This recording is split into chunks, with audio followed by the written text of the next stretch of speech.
సౌగంధ్య చందనమింపార భావాల దయసేయు బ్రాహ్మియామె సప్తస్వరముల సంగీత గమకాలు గానాల నిల్పుసుగాత్రియామె చిత్రలేఖకుల విచిత్రంపురేఖల విధినైన మరపించు విమలయామె పాషాణములగూడ పల్కించు శిల్పుల వ్రేళుల విన్యాస విద్యయామె ఆమెయే నర్తకీమణి అభినయంపు నట్టువాంగమున అలరు నలువరాణి సర్వకళలను నెలవుండు శారదాంబ సర్వకళలను నెలవుండు శారదాంబ నన్ను పలికింపవేడెద అంజలించి.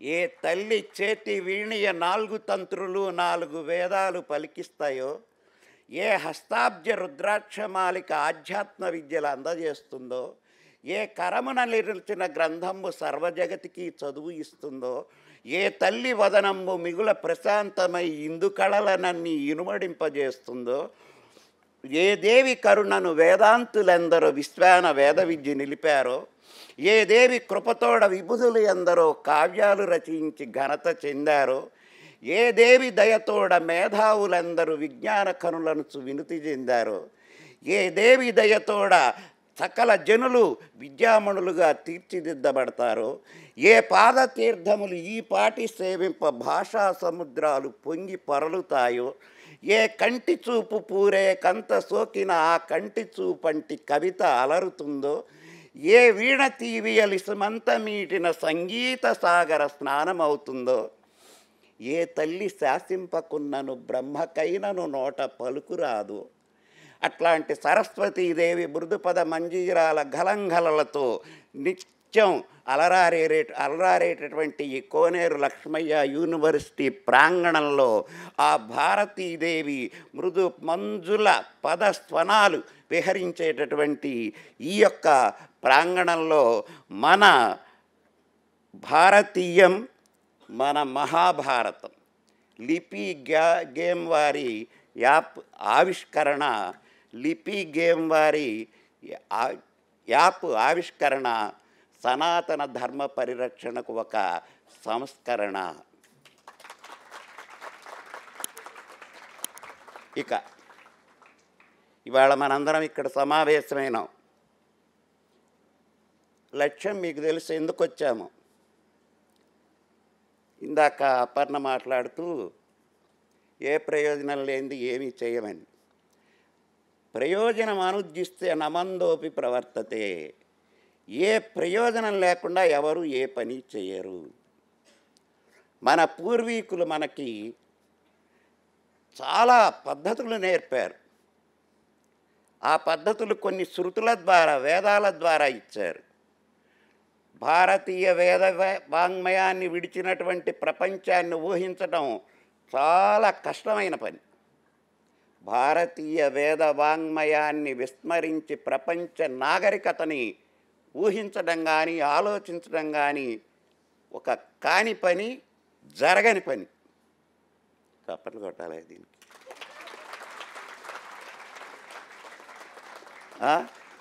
చూడండి, దాదాపు 5125 సంవత్సరాల క్రితమే 5125 సంవత్సరాల క్రితమే జరిగినటువంటి ఒక ఇతివృత్తం మహాభారతం. ఏ త్రేతాయుగంలోనో రాముడి కాలంలోనో జరిగింది కాదు, మనం మర్చిపోయటానికి. 5125 సంవత్సరాల క్రితం ఈ భరత భూమిలో జరిగినటువంటి ఒక ప్రధానమైనటువంటి రాచరికపు ఇతివృత్తం అది. దానిని అచతుర్వదనో బ్రహ్మ, 4 ముఖాలు లేవు కానీ బ్రహ్మంతటి వాడు. ద్విబాహురపరోహరి, 2 చేతులే ఉన్నాయి కానీ విష్ణువంతటి వాడు. అపాలలోచనో శివ, పాలలోచనం లేదు కానీ శివుడంతటి వాడు. ఈ విధమైన త్రిమూర్త్యాత్మక స్వరూపుడైనటువంటి కృష్ణద్వైపాయనుడు అనేటటువంటి వేదవ్యాస మహర్షి. ఇందాక అడిగారు వ్యాసుడు అసలు పేరు. చూసా ఇంతమందిలో ఎవరొకరు చెప్పకపోతారని. బ్రహ్మ రాగానే అందరూ తప్పలు కొట్టారు. అఫాలలో వచ్చిన అచతుర్వదనో బ్రహ్మ అని ఆయన విషయం వచ్చినప్పుడు ఎవరు మాట్లాడరు. అర్థమైంది మనం ఎక్కడున్నాం, మనది ఏమిటి, మన గతం ఏమిటి. మన గతం అంటే నీ వెనక కాదు, నీ వెనక ఏముంటుంది, గోడ ఉంటుంది. మన చరిత్ర, మనం ఎక్కడి నుంచి వచ్చాం, ఏ సంస్కృతి నుంచి వచ్చాం, ఏ విధానాల నుంచి వచ్చాం, ఇవాళ ఎట్లా మసులుతున్నాం, ఎట్లా చదువుకుంటున్నాం అనేటటువంటివి మనకు ఉపయోగపడడానికి మన పూర్వీకులు గ్రంథస్థంగా నిక్షేపించారు. అందులో ఇప్పుడు నేను చెప్పిన వేదవ్యాస మహర్షి, ఆయన వేదవ్యాసుడు ఎందుకంటే వేదాలన్నీ కలగాపలగంగా ఉంటే వాటిని వర్గీకరించాడు ఋగ్ యజు సామ అధర్వ వేదాలుగా. అందుకని వేదవ్యాసుడు, ఆయన పేరు కృష్ణద్వైపాయనుడు. అట్లా త్రిమూర్త్యాత్మక స్వరూపుడైనటువంటి వేదవ్యాస మహర్షి సంస్కృతంలో 1,07,000 శ్లోకాలతో రచించినటువంటి మహాభారతాన్ని, దాన్నే పంచమ వేదం అని పిలుస్తారు, జయ అని కూడా పిలుస్తారు. దాన్ని మనకి 11వ శతాబ్దంలో రాజమహేంద్రలో గోదావరి తీరాన నన్నయ్య గారు మళ్ళా ఇది సంస్కృతంలో ఉంది, పండితులకే అర్థమవుతుంది, మామూలు చదువర్లకు అర్థం కాదు అని చెప్పి దాన్ని తెలుగు భాషకు తీసుకురావడానికి ఆ గోదావరి తీరంలో శ్రీకారం చుట్టాడు. ఏమంటే గోదావరి తీరంలో శ్రీకారం చుట్టాడంటే గోదావరి నది ఒడ్డుకెళ్ళి ఇసుక మీద శ్రీ అని రాయలా, ఆ రచనకి శ్రీకారం చుట్టాడు. ఎందుకంటే అన్నీ చెప్పుకోవాల్సి వస్తుంది వాళ్ళు మీకు. ఆ తర్వాత 13వ శతాబ్దంలో నెల్లూరుని పరిపాలించిన మనుమసిద్ధి ఆస్థాన కవిగా మన గుంటూరు వాడు, మన పాత గుంటూరు వాడు, మన పాత గుంటూరు వాడు తిక్కన గారు 15 పర్వాలుగా రచించాడు. ఆ తర్వాత పురాలయ వేమారెడ్డి ఆస్థాన కవినైనటువంటి ఎర్రాప్రగడ గారు ఆ నన్నయ్యకి తిక్కనకి మధ్యలో ఒక అరపర్వం మిగిలిపోయింది, దాన్ని జాయింట్ వేశాడు. ఈ విధంగా ఆ కవిత్రయం అందించినటువంటి మహాభారతం మన కథ. మనకొక సామెత ఉంది,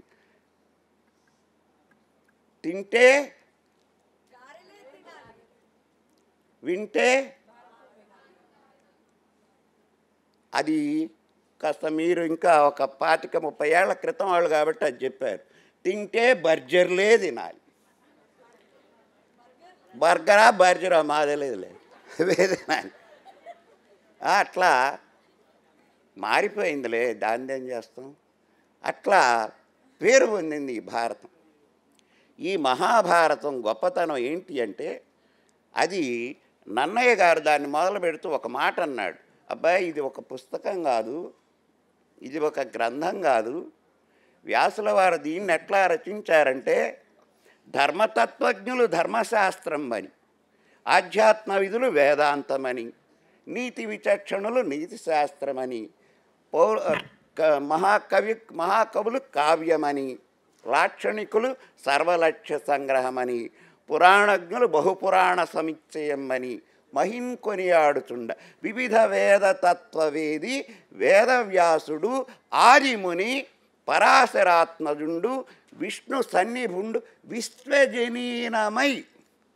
విశ్వజనీనమై అని ఒక్క మాట వాడాడు. పరగుచుండ చేసే భారతం. ఆ విశ్వజనీనము అనే దాంట్లోనే ఉన్నది అసలు మొత్తం.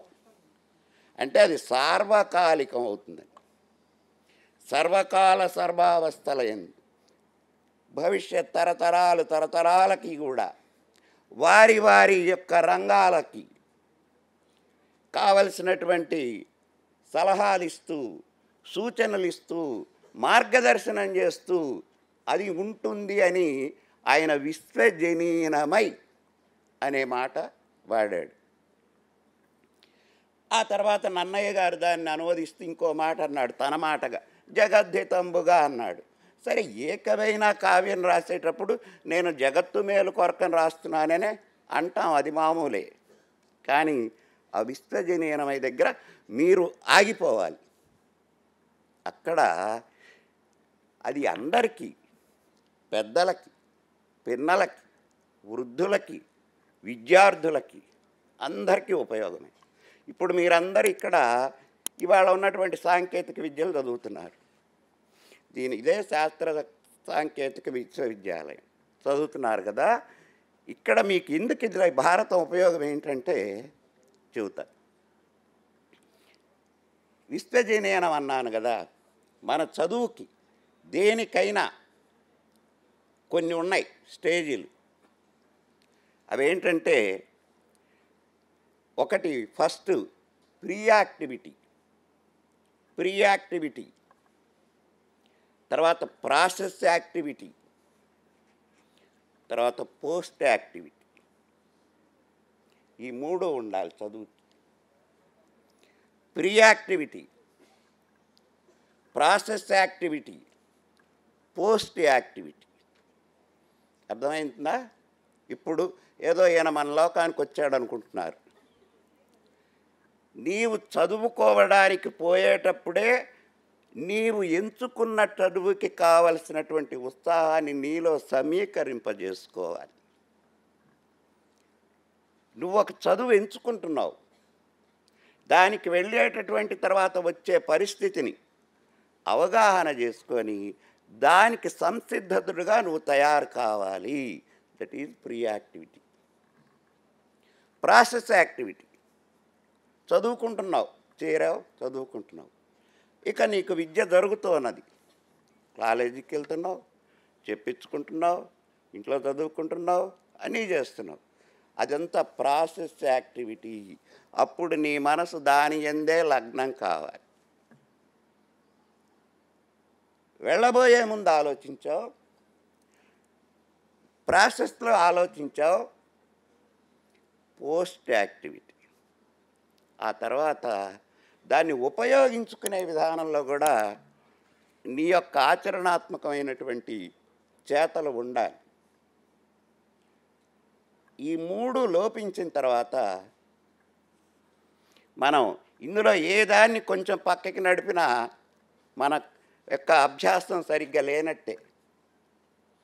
నువ్వు ఎప్పుడైతే ప్రీ యాక్టివిటీగా ఉండకుండా ప్రాసెస్ యాక్టివిటీకి వచ్చావనుకో, నేను అసలు ఇందులోకి రావాల్సింది కాదు, సగం నిరుత్సాహం వెనక్కిపోతుంది చదువు. అదైన తర్వాత పోస్ట్ యాక్టివిటీకి వచ్చిన తర్వాత అసలు నేను ఇదెందుకు చదివాను, అది చదివితే బాగుంది, నిరుత్సాహం వచ్చింది. అసలు ప్రీ యాక్టివిటీలోనే నేను ఏమీ చదవను, ఉత్తమమైన పని, కానీ చదువుతాననుకొని అదనుకొని ఇంకో దాంట్లోకి వచ్చావనుకో, నువ్వు దాంట్లో ఉత్సాహంగా సాగలేవు. ఈ మూడు విద్యార్థికి ఉండాలని భారతం వేదవ్యాసుడు ఏనాడో చెప్పాడు. సరే, ఇప్పుడు మీరు ప్రీ యాక్టివిటీ అయిపోయింది, పోస్ట్ యాక్టివిటీలో దశలో మీరున్నారు, ప్రాసెస్ యాక్టివిటీలో ఉన్నారు. ఇక తర్వాత 1 ఏళ్లకో 2 ఏళ్లకో ఎప్పుడో పోస్ట్ యాక్టివిటీకి వస్తారు. ఇప్పుడు మీరు చదివేటటువంటి చదువుని ఎట్లా వినియోగించుకోవాలో భారత ఉదాహరణలతో చిన్నవి 2 చెబుతా నాకున్న సమయంలో. పాండవులు 5, కౌరవులు 100 మంది. పాండవుల దగ్గర ప్రతి విషయంలోనూ ఇప్పుడు నేను 3 చెప్పినవన్నీ ఉన్నాయి. కౌరవుల దగ్గర అవి లేవు.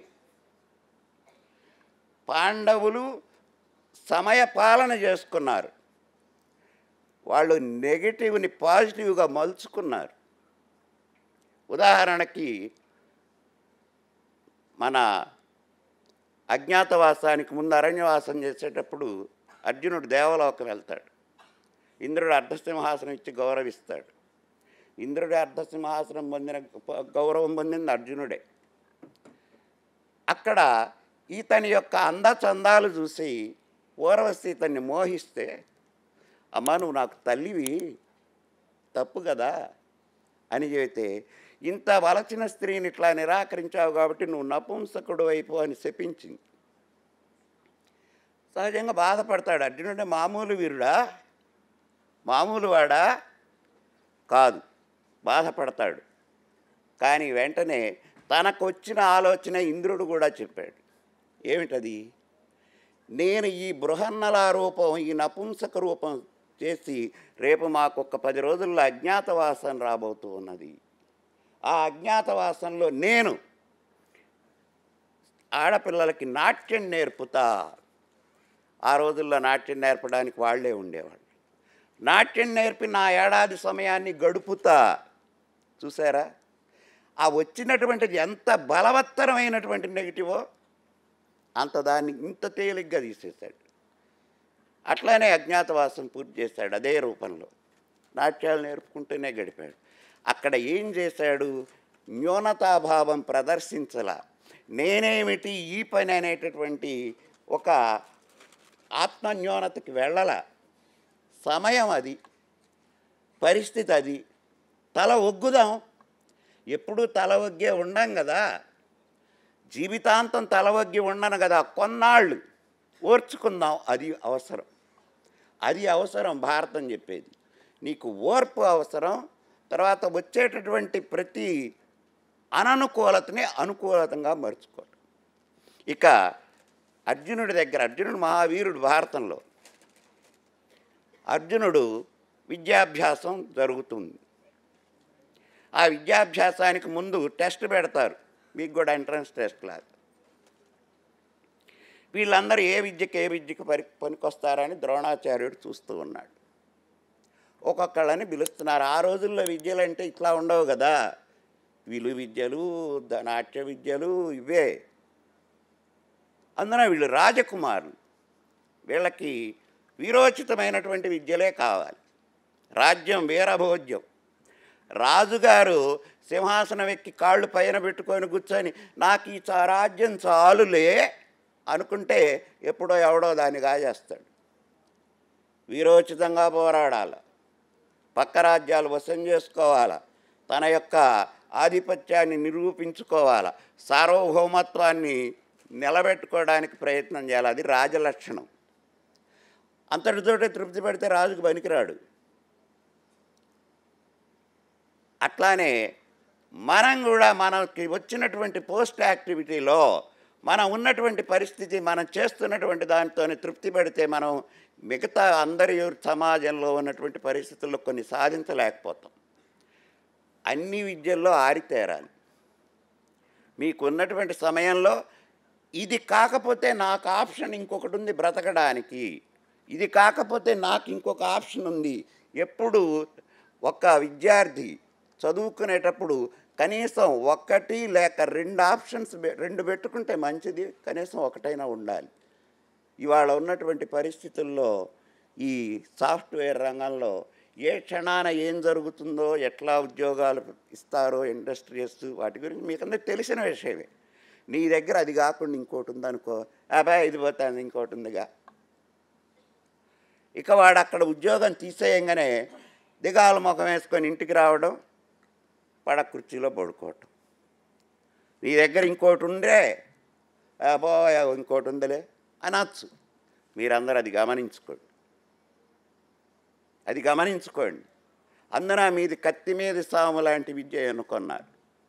మీది ఒక నిబద్ధంగా ఈ ఉద్యోగం వస్తుంది అనే ఉన్నా మీకు అది రావడానికి చాలా పరిసరాలు అనుకూలించాలి.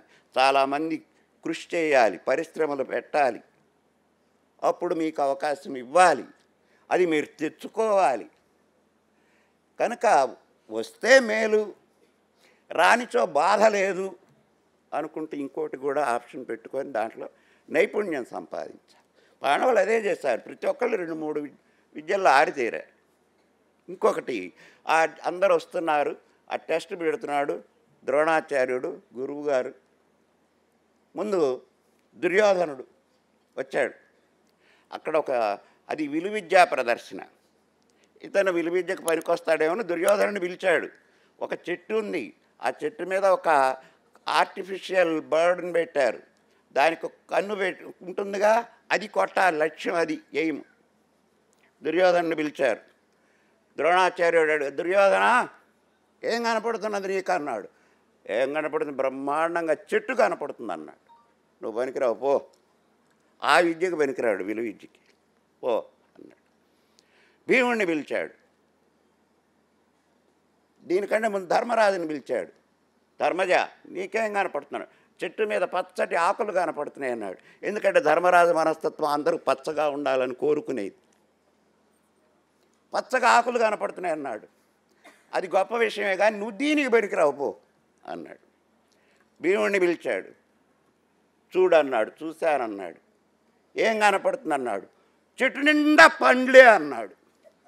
చెట్టు నిండా పండ్లే. ఆ చెట్టు మొత్తం పండ్లు కోసిస్తే అవలేలగా అరగంటలో తింటాడు. అతని దృష్టి అక్కడుంది. నువ్వు అసలు పనికి రావు అన్నాడు. అర్జునుని పిలిచాడు. చూడన్నాడు. చెట్టు ఉందా? ఉందిగా అన్నాడు. నీకు కనపడుతుందా అన్నాడు. కనపట్టలేదు. ఆకులు కనపడుతున్నాయా? కనపట్టలేదు. పక్షి కనపడుతుందా? కనపట్టలేదు. పక్షి కన్ను కనపడుతుందా? కనపడుతుంది. కొట్టేయి, కొట్టేయి. చూసారా? ఆ పక్షి కన్ను ఒక్కటే అతనికి కనపడింది. అది అది లక్ష్యం నిర్ణయించుకోవటం. మనకు చాలా ముడతాయి, చుట్టుముడతాయి. వెళ్ళిపో, వెళ్ళిపో, నీ గోల్ చేరు, అంతే.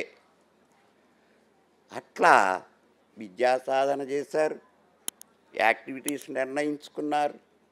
ఇంకొకటి, మీరు రేపు భవిష్యత్తులో ఉద్యోగాలు వస్తే ఇది ఎట్లా అవసరం అవుతుందో భారతం చెబుతా. సమయపాలన ఉండాలి. మనకి ముందు అవసరమైపోయి కొన్ని జాగ్రత్తలు ముందే పడాలి, ముందే నేర్చుకొని ఉండాలి. వనవాసం చేశారు, ఇందాక చెప్పారుగా. ఆ వనవాసంలో పాండవులు, భీముడు ఏనుగుని ఏనుగుతో కొట్టడం నేర్చుకున్నాడు.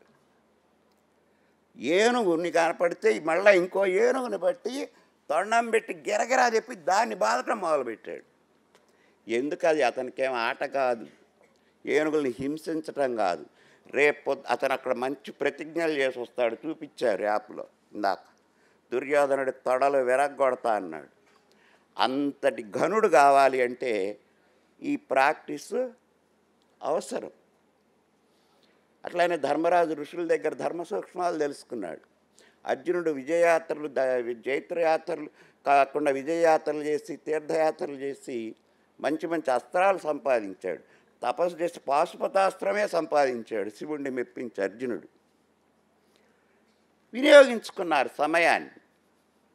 అట్లా సమయం వినియోగించుకోవటం కూడా మీకు చాలా అవసరం. భారతంలో కొన్ని కథల ద్వారా తెలుస్తుంది.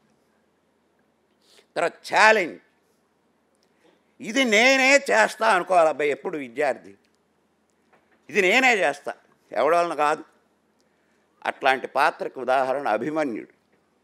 అభిమన్యుడు అతనికి తెలుసు పద్మవ్యూహంలోకి వెళితే తిరిగి రావడం తెలియదు. ఆ విషయం అతనికి తెలుసు. వెళ్ళి మొండిగా యుద్ధం చేస్తా, ఎట్ట కూడా తిరిగి వస్తా. తిరిగి రాకపోవడం అట్లా ఉంచండి. వెళ్ళడం వెళ్ళాడుగా, ఛాలెంజ్గా 6గురిని ఎదుర్కొన్నాడుగా, ఆ పద్మవ్యూహం ఛేదించాడుగా. ఛేదించుకొని పో, అక్కడ చేయాల్సిన పని చెయ్యి. అవకాశం దొరుకుతుందా? వస్తావు. రాదా? నీ చేతిలో ఇంకో ఆప్షన్ పెట్టుకోమని మొదటే చెప్పి, ఇంకో ఆప్షన్ ఉంచుకోమని మొదటే చెప్పా. ఇవన్నీ నేర్పేది మహాభారతం. ఇవన్నీ ఏమండి మీరు ఇన్నని చెబుతున్నారు, మీరంటే ఏదో చదివారు కాబట్టి ఆ చదువు మాకెట్లా కుదురుతున్నాయి. మీకు తెలియడానికే ఇవాళ వీళ్ళు ఇది పెట్టింది. అవి చూడండి, వాటిలో పాల్గొనండి. దాంట్లో మీరు పాల్గొనడం మొదలు పెడితే అల్లుకుంటూ పోతారు.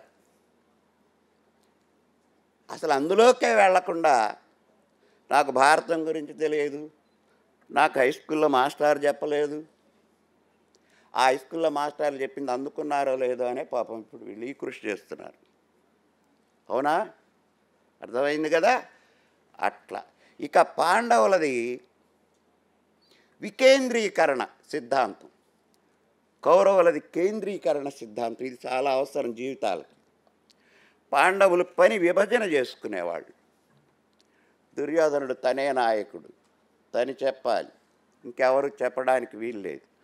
పాండవులకు మంచి గైడ్ కృష్ణుడు, దుర్యోధనుడికి గైడ్ శకుని ఇందాక చూపించారే, శకుని ఎట్లాంటి వాడో, కుట్రలు కుతంత్రాలు అతనికి తెలిసింది అది.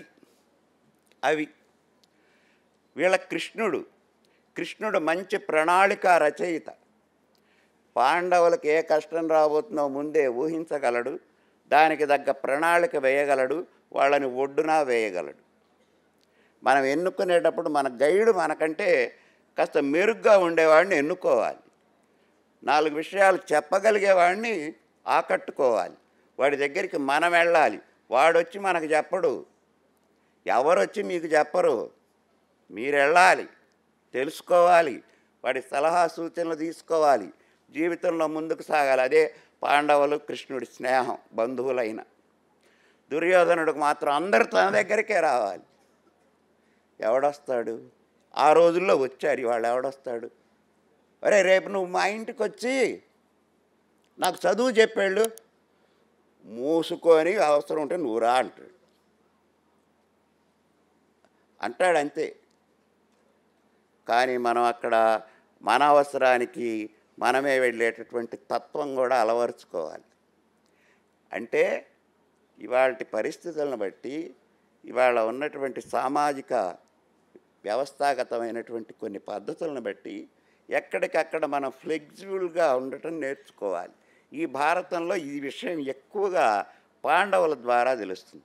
బెగదీసుకొని కూర్చుంటే దుర్యోధనుడు వాళ్ళలాగా అవుతుంది జీవితం. ఇక ఇంకొక విషయం, కర్ణుడు రాకముందు భారత కథ వేరు, కర్ణుడు వచ్చిన తర్వాత భారత కథ వేరు. కర్ణుడు రాకముందు భారతం పెద్ద స్పీడ్ అందుకోలే. ఏదో వాళ్ళు పుట్టారు, పెరుగుతున్నారు, ఇవన్నీ జరుగుతున్నాయి. కానీ కర్ణుడి రాకతోటి భారతంలో కథ మొత్తం మార్పు వచ్చింది. మళ్ళా అదే కర్ణుడు యుద్ధం దగ్గర, రాయబారం దగ్గర కృష్ణుడు వచ్చి నువ్వు పాండవులకి అన్నవైతావు, ఇటురా అని చెబితే నేను రాను అన్న దగ్గర ఇంకో మలుపు తిరుగు. అంటే కర్ణ విరహితంగా భారత కథ అంత ఇదిగా ఉండదు. ఆ కర్ణుడు మహాదాత అని మనం చెప్పుకునేదే. అడిగా నేను దానం చేస్తాడు, దానశీలి, కానీ కొంచెం సహృదయుడు కూడా. అతను దుర్యోధనుడి దగ్గరికి వచ్చినప్పుడు వరకు కూడా, అతను దుర్యోధనుడి దగ్గరికి వచ్చేంత వరకు కూడా అన్ని విద్యలు సాధించడానికి నానా ప్రయత్నాలు చేశాడు. అట్లానే అర్జునుడు కూడా చేశాడు. కానీ ఒక స్థాయిలో ఎప్పుడైతే దుర్యోధనుడు అతనికి అంగరాజ్యం ఇచ్చి రాజ్యాభిషిక్తుని చేశాడో, ఇక తన యొక్క చదువుని సాగించాల, తన యొక్క ప్రయత్నాలు సాగించాల. ఇంకా నాకు అనవసరం, రాజునైనా కదా అనుకున్నాడు. కానీ అర్జునుడు రాజైనా కాకపోయినా ఎప్పుడు నిరంతర విద్యార్థిగానే ఉన్నాడు. అట్లా నిరంతర విద్యార్థిగా ఉండడానికి అర్జునుడు పెద్ద ఉదాహరణ. రేపు యుద్ధం అన్నా ఇవాళ యుద్ధాన్ని కొన్ని ప్రాక్టీస్ చేశాడు. కర్ణుడికి ఎప్పుడు రాజ్యం వచ్చిందో అప్పుడు తన విద్యను ఆపేస్తాడు. అది అతనికి పెద్ద అశనిపాతం కూడా అయిన తర్వాత కాలంలో. తృప్తి పడ్డాడు, రాజ్యం వచ్చింది కదా. ఆ తృప్తి పట్టడం వలన ఏమైంది? దుర్యోధనుడి పక్షాన ఏ యుద్ధానికి వెళ్ళినా ఓడిపోయినాడు. ఒక్క యుద్ధంలో గెలవలా. ఘోషయాత్రలో ఓడిపోయినాడు, ఉత్తర గోగ్రహణంలో ఓడిపోయి వెనక్కి పరిగెత్తుకొచ్చాడు. ఎందుకని? రాజ్యం రాగానే విద్యను ఆపాడు. అట్లానే ఉద్యోగం రాగానే మీ యొక్క విద్యలను ఆపకూడదు. గుర్తుపెట్టుకోండి, నేను ఉద్యోగంలో ఉన్నా ఇక నాకు దిగులు లేదు అనుకోవాకండి. ఏ క్షణానికి ఏం జరుగుతుందో మీ యొక్క యాక్టివిటీని పెంచుకోండి. ఏది? ఎడ్యుకేషన్ పరంగా. కేవలం నేను ఇంజనీర్ చదివా, ఇంకా నేను దేనికి వెళ్ళక్కర్లా, నేను సాఫ్ట్వేర్ కాదు. నువ్వు కళ నేర్చుకోయా. ఇవాళ పెద్ద లోపం అది వచ్చిందండి సమాజంలో. మీరందరూ నగరాల్లో జీవిస్తారు. ఇన్ని కల్చరల్స్ నేర్చుకోవచ్చండి, మీరు ఇన్స్ట్రుమెంట్స్ ఇన్ని నేర్చుకోవచ్చండి.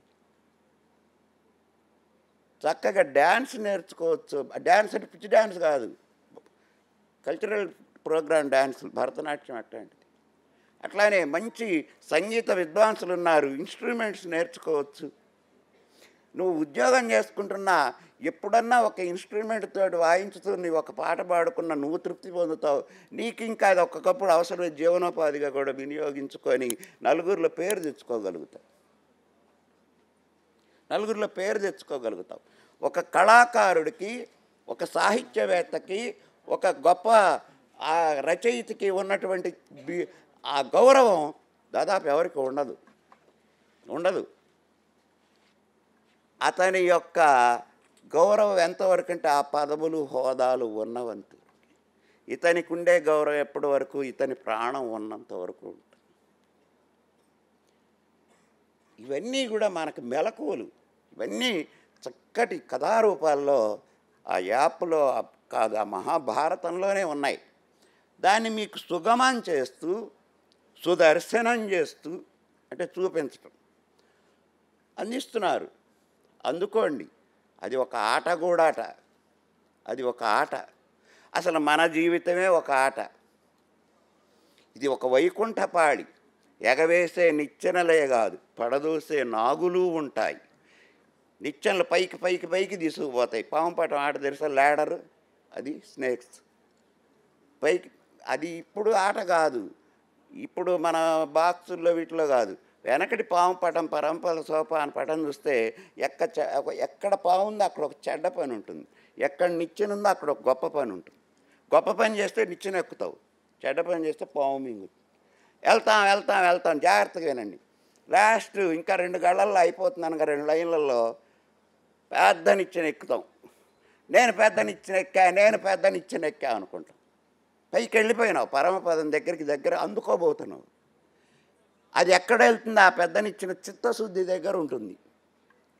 చిత్తశుద్ధిలోకి వస్తే నువ్వు అక్కడికి వెళ్తావు.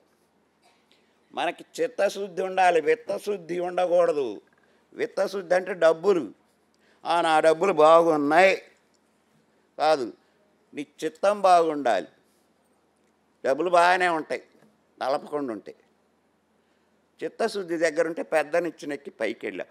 ఇంత పైకి వచ్చావే, ఒక్క డయస్లో ఒక్క గుడ్డి పడ్డదనుకో, ఒక్క గుడ్డి పక్కనే పెద్ద పాము. ఎక్కడికి వస్తావు? మళ్ళా మొదటికి వస్తున్నావు. ఇంత కష్టపడి పైకి వెళ్ళావు, ఒక్క చెడ్డ పని చేసావు, ఒక గుడ్డి పని చేసావు. ఎక్కడుంది జీవితం? హెచ్చరికగా ఉండండి, హెచ్చరికగా ఉండండి. మనం ఎక్కడున్నాం, మన పరిసరాలు ఏంటి, మనం ఎవరితో స్నేహం చేస్తున్నాం, మన స్నేహాలు ఎట్లా దారి తీస్తున్నాయి, అనుక్షణం హెచ్చరికగా ఉండండి. చేతులు గాలేక ఆకులు పట్టుకుంటే ప్రయోజనం లేదు. ఇవన్నీ అందులో ఉన్న ధర్మ సూక్ష్మాలే. రామాయణం ఒక కుటుంబ కథ, భారతం ఒక వ్యవస్థాపరమైన కథ, భాగవతం పారలౌకికమైన కథ. అందుకే వీళ్ళు భారతాన్నే సమాజానికి చాలా దగ్గరగా ఉంటుంది ప్రతి విషయం. ఇట్లా తీర్చుకొచ్చారు. అందుకోండి, ఆనందించండి, అందులో ఆచరించండి, జీవితంలో ఆనందాన్ని అనుభవించండి. పోయేదేం లేదుగా. మీ స్మార్ట్ ఫోన్లో యాప్ డౌన్లోడ్ చేసుకోండి, మీ జీవితాన్ని స్మార్ట్ చేసుకోండి.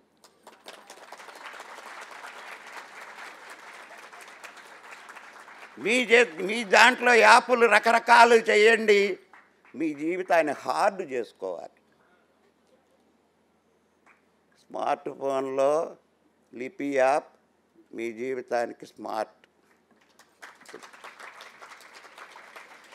ఒక క్షణమే చూశాను నేను, ఒక క్షణమే 20-30 ఏళ్ళు చదివినటువంటి చదువంతా చెప్పింది నాకు 5 నిమిషాలు అర్థమైంది. చదువంతా చదువుకుని ఇంత సూక్ష్మంగా పిల్లల దగ్గరికి వెళ్తున్నది కదా. ఎన్ని పద్యాలు, ఎన్ని శ్లోకాలు బట్టీలు పట్టుకొచ్చాం. 24 గంటలు అదే పని. దుర్వారోగ్యము బాహు విక్రమ రసాస్తోక ప్రతాప స్ఫురత్ గర్వాంధ ప్రతివీర నిర్మదన. వంపదేగా రాత్రి 12ంటికి మొదలు పెడితే తెల్లవారుజాము 4ంటికి వచ్చేది పద్యం. మళ్ళీ మరుసటి రోజు మామూలే, దుర్వారోగ్యమా. మళ్ళా మొదలు ఎంత క్షణం అండి, క్షణం క్షణం చూశారు. ఆ దుర్యోధన మహేశవ మహాభారతంలో పెద్ద ఘట్టం అది, పద్యాలు మనం చదివాం. ఏమి చదువు, ఏమి చదువు, ఏమి చదువు, తేలిగ్గా అర్థమైపోతుంది.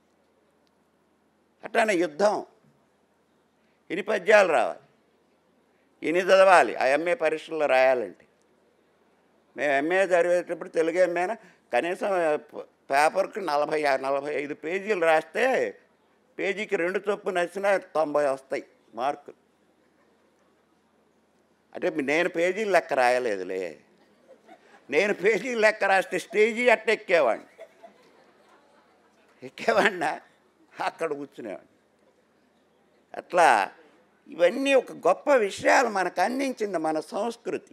ఆ సంస్కృతిని మీరు అందుకుంటే భావి భారతదేశం బాగుంటుంది. భావి భారతదేశం బాగుందంటే మీరు బాగున్నట్టు. ఎప్పుడైనా మీకు ఇట్లాంటి అవకాశం వస్తే ఇంకా చాలా విషయాలు ఉంటాయి, చెప్పగలుగుతాను.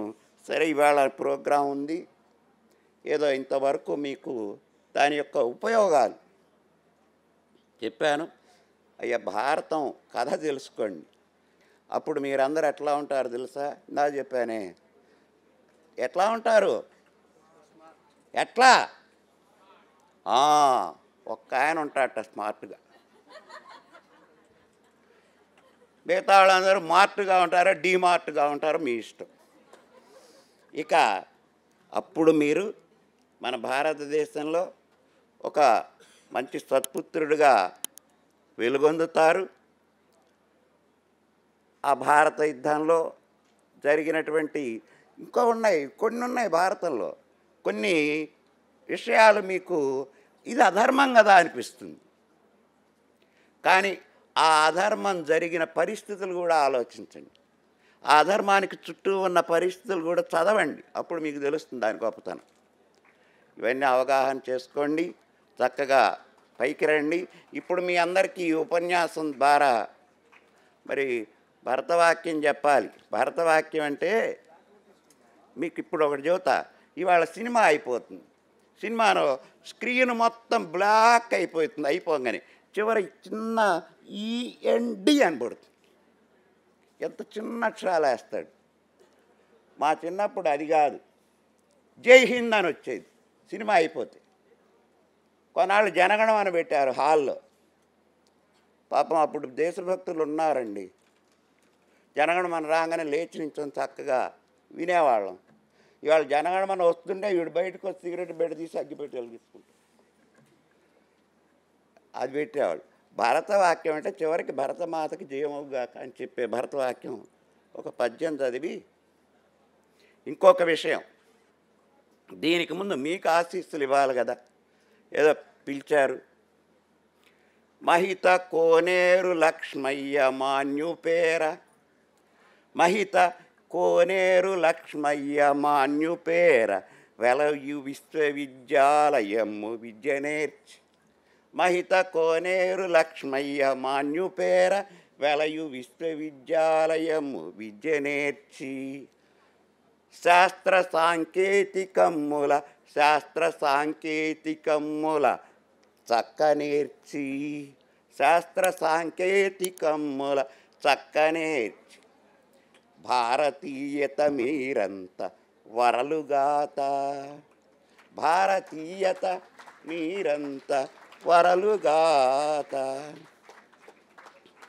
ఇక అప్పుడు మీరు ఇట్లా తయారైతే ఎట్లుంటుందంటే, అభ్రంకశంభౌ హిమాలయంబు ఏ తల్లి మౌళి చుట్టిన మల్లెపూల చెండు, గోదావరి కృష్ణలు ఏ తల్లి కటిసీమ వ్రేలాడు ఆణి ముత్యాల సరులు, హిందూ సంద్రము ఏయమ్మ పాదాలపై జీరాడు పట్టు కుచ్చీల చరంగు, శతకోటి వీరులు సద్భారతీయులు ఏ కళ్యాణి చల్లని కడుపు పంట.